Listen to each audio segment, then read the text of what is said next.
Selamat berjumpa kembali, Shalom. Selamat malam. Tema rema kita malam hari ini adalah menang di dalam peperangan, yang terambil dari Efesus pasalnya ke-6 ayat 10 sampai ayat 20. Efesus pasal 6 ayat 10 sampai 20. Akhirnya hendaklah kamu kuat di dalam Tuhan, di dalam kekuatan kuasa-Nya. Kenakanlah seluruh perlengkapan senjata Allah supaya kamu dapat bertahan melawan tipu muslihat iblis. Karena perjuangan kita bukanlah melawan darah dan daging, tetapi melawan pemerintah-pemerintah, melawan penguasa-penguasa, melawan penghulu-penghulu dunia yang gelap ini, melawan roh-roh jahat di udara. Sebab itu, ambillah seluruh perlengkapan senjata Allah, supaya kamu dapat mengadakan perlawanan pada hari yang jahat itu, dan tetap berdiri sesudah kamu menyelesaikan segala sesuatu. Jadi berilah tegap, berikat pinggangkan kebenaran, dan berbaju jirahkan keadilan. Kakimu berkasutkan kerelaan untuk memberitakan Injil damai sejahtera. Dalam segala keadaan pergunakanlah perisai iman. Sebab dengan perisai itu kamu akan dapat memadamkan semua panah api dari si jahat. Dan terimalah ketopong keselamatan dan pedang roh, yaitu firman Allah. Dalam segala doa dan permohonan berdoalah setiap waktu di dalam roh, dan berjaga-jagalah di dalam doamu itu dengan permohonan yang tak putus-putusnya untuk segala orang kudus. Juga untuk aku, supaya kepadaku, jika aku membuka mulutku, dikaruniakan perkataan yang benar, agar dengan keberanian aku memberitakan rahasia Injil. Yang kulayani sebagai utusan yang dipenjarakan, berdoalah supaya dengan keberanian aku menyatakannya, sebagaimana seharusnya aku berbicara. Sampai di sini pembacaan firman Tuhan. Yang berbahagia adalah setiap orang yang membaca firman Tuhan, merenungkannya, dan melakukannya dalam hidup sehari-hari. Saudara yang terkasih, Paulus menggambarkan perjalanan hidup orang percaya seperti berada di medan peperangan. Memang faktanya demikian, setiap hari kita harus berjuang melawan musuh yang tidak pernah berhenti ingin menghancurkan iman kita. Peperangan ini bukan peperangan jasmani yang kasat mata, tetapi peperangan rohani, di mana musuh kita tidak kelihatan secara nyata karena berbentuk roh. Peperangan rohani ini adalah medan yang paling sulit, karena kita harus dalam kondisi yang selalu siap sedia dan tidak boleh lengah sedikit pun. Jika kita lengah sedikit pun, saudara sekalian, maka dengan mudah iblis akan maju menyerang kita dan menaklukkan kita. Peperangan rohani juga tidak mengenal waktu dan musim, berlangsung kapan saja, sewaktu-waktu selama 24 jam sehari. Ingat seperti yang dikatakan di dalam 1 Petrus pasal 5 ayat ke-8. Sadarlah dan berjaga-jagalah, lawanmu si iblis berjalan keliling sama seperti singa yang mengaum-ngaum dan mencari orang yang dapat ditelannya. Seharusnya setiap orang percaya selalu menjadi pemenang dalam peperangan ini. Kenapa? Karena Kristus sendiri telah menang atas segala kuasa dosa, atas segala kuasa iblis, atas segala kuasa maut. Dalam Roma pasal 8 ayat 37 dikatakan, tetapi dalam semuanya itu kita lebih daripada orang-orang yang menang oleh Dia yang telah mengasihi kita. Jadi kita punya potensi untuk menang. Dalam perikop yang kita baca ini, saudara sekalian, Paulus memulai dengan kata akhirnya. Dalam bahasa Yunani mengandung pengertian mulai sekarang, dan untuk selanjutnya itu pengertian akhirnya. Setelah dia memaparkan panjang lebar mengenai anugerah Allah di dalam Tuhan Yesus kepada jemaat Efesus, dia bicara mengenai keselamatan itu karena semata-mata kemurahan Allah, dan juga membicarakan bagaimana seharusnya hidup orang percaya di hadapan Tuhan. Dan maka untuk selanjutnya kita harus berjuang untuk menang dalam peperangan rohani. Karena kemenangan dalam peperangan ini tidak secara otomatis, sekalipun Kristus telah menang, ada harga yang harus kita bayar. Oleh sebab itu ada beberapa hal yang kita pikirkan pada malam hari ini berdasarkan Efesus pasal yang ke-6 ayat 10 sampai ayat 20. Yang pertama, kita harus kuat di dalam Tuhan. Ayat 10 dikatakan, akhirnya hendaklah kamu kuat di dalam Tuhan, di dalam kekuatan kuasa-Nya. Kuat di dalam Tuhan mengandung pengertian, saudara sekalian, kita bergantung penuh sepenuhnya kepada Tuhan. Kita tidak bisa mengandalkan kekuatan kita. Kita tidak bisa mengandalkan kemampuan kita. Kekuatan kita terbatas. Tetapi kuasa dan kemampuan Tuhan luar biasa. Itulah yang membuat kita bisa kuat. Secara khusus, tatkala bicara mengenai kuasa Tuhan, kita melihat di dalam Efesus pasal 1 ayat 19 sampai 20 bicara mengenai kuasa yang membangkitkan Kristus dari kematian, yang menempatkan Kristus pada posisi yang terhormat, duduk di sebelah kanan Allah. Oleh karena itu, kuasa Allah itu tetap sama. Paulus memberikan nasihat kepada jemaat Efesus dan mengingatkan mereka supaya mereka memahami dan mengalami kuasa Allah itu sendiri. Hal yang pertama untuk menghadapi peperangan, kita harus kuat di dalam Tuhan. Artinya kita harus selalu berada di dalam Tuhan untuk memperoleh kekuatan rohani kita. Sebab kita tidak mampu, kita tidak berdaya. Allah lah yang sanggup mengalahkan musuh-musuh kita. Yang kedua, kita bisa menang harus mengenakan seluruh senjata Allah. Dalam ayat 11 hingga 12. Kenakanlah seluruh perlengkapan senjata Allah, supaya kamu dapat bertahan melawan tipu muslihat iblis, karena perjuangan kita bukanlah melawan darah dan daging, tetapi melawan pemerintah-pemerintah, melawan penguasa-penguasa, melawan penghulu-penghulu dunia yang gelap ini, melawan roh-roh jahat di udara. Kenakanlah seluruh senjata Allah supaya kamu dapat bertahan melawan tipu daya iblis, supaya kamu dapat bertahan. Seorang prajurit Allah harus mengenakan perlengkapan senjata Allah. Saudara sekalian, digambarkan dalam bagian ini. Paulus memberikan gambaran perlengkapan senjata Allah yang dipakai oleh prajurit-prajurit Roma pada waktu itu.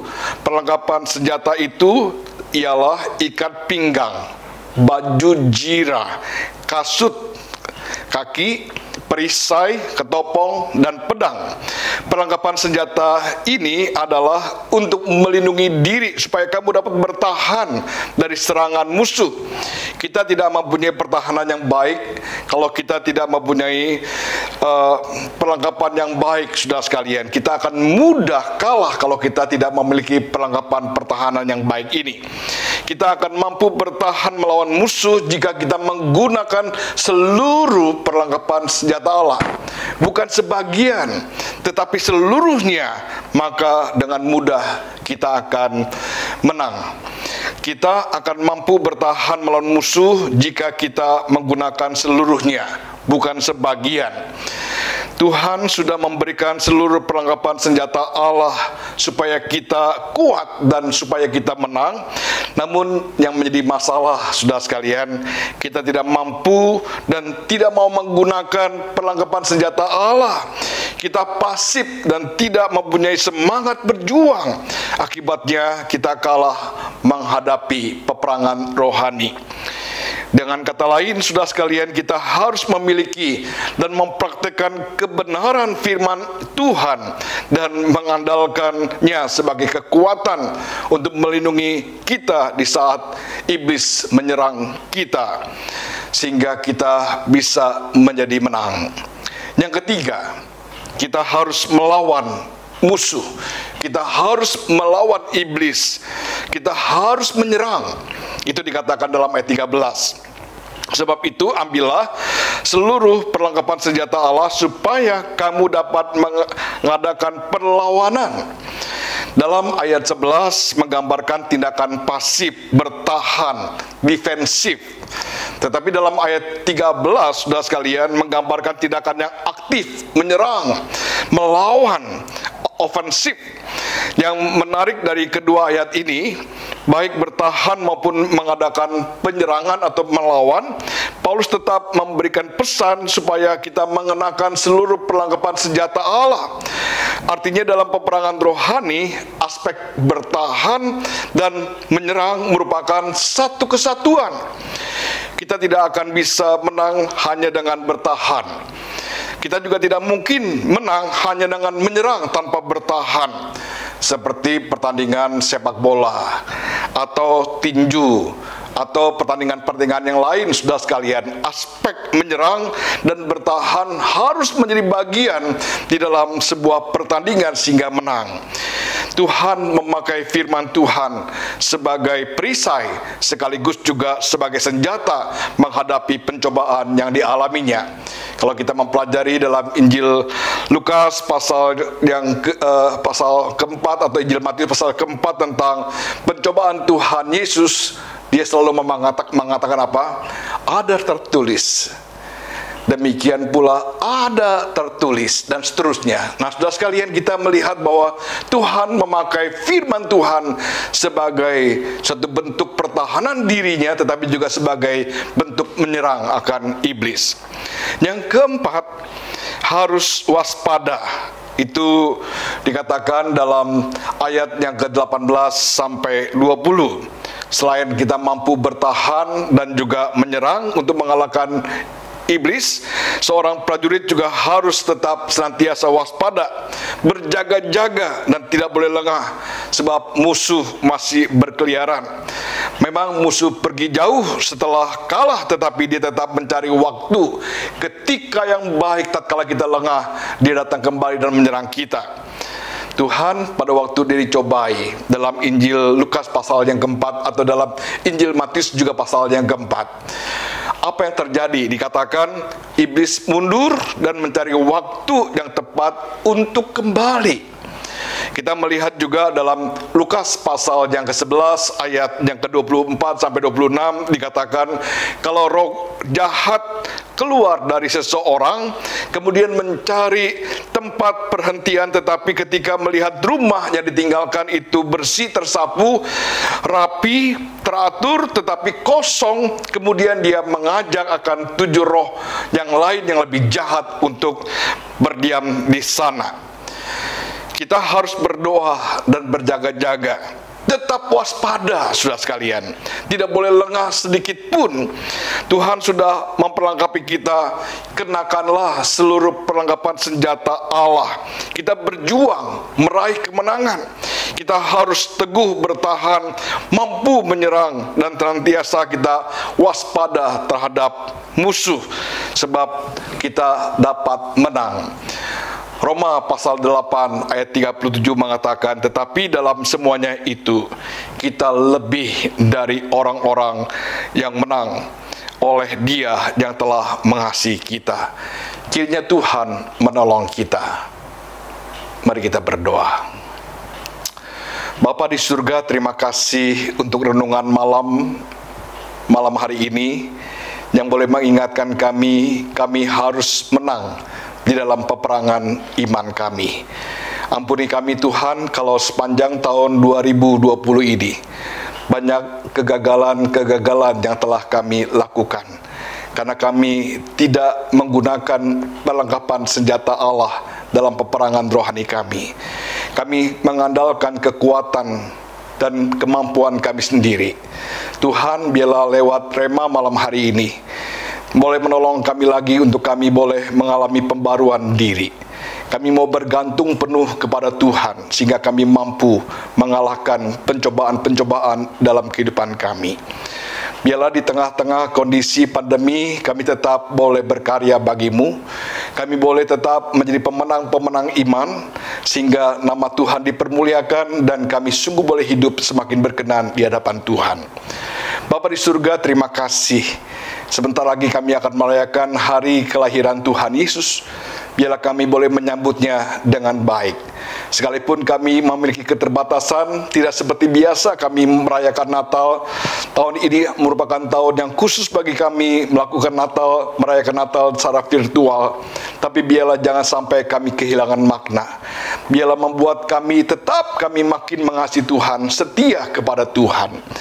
Tuhan memberkati setiap acara yang telah diprogramkan oleh majelis jemaat, dan biarlah sungguh semua boleh mendatangkan kemuliaan bagi nama Tuhan, dan cinta kami kepada Tuhan semakin bertambah.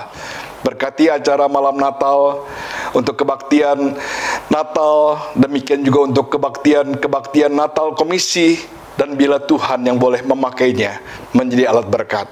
Kami tak lupa juga mendoakan, ya Tuhan, situasi negara kami dalam masa pandemi ini, mohon Tuhan yang jaga, baik kehidupan kami secara pribadi, secara keluarga, secara gereja, demikian juga bangsa dan negara kami. Tuhan memberkati. Berkati presiden kami, wakil presiden, para menterinya, di tengah-tengah kondisi yang semakin berat, biarlah tetap mereka diberikan hikmat bijaksana. Tuhan, kami mau menyerahkan istirahat kami malam hari ini. Kami juga mohon Tuhan yang boleh tolong, supaya kami dapat istirahat dengan baik, besok dapat bangun kembali dengan tubuh yang segar, untuk melaksanakan tugas panggilan Tuhan kepada kami. Terima kasih Tuhan untuk pertolongan-Mu di dalam renungan malam pada malam hari ini. Kami bersyukur, kami berdoa dalam nama Tuhan Yesus Kristus. Amin. Sampai jumpa, Tuhan memberkati. Ciao.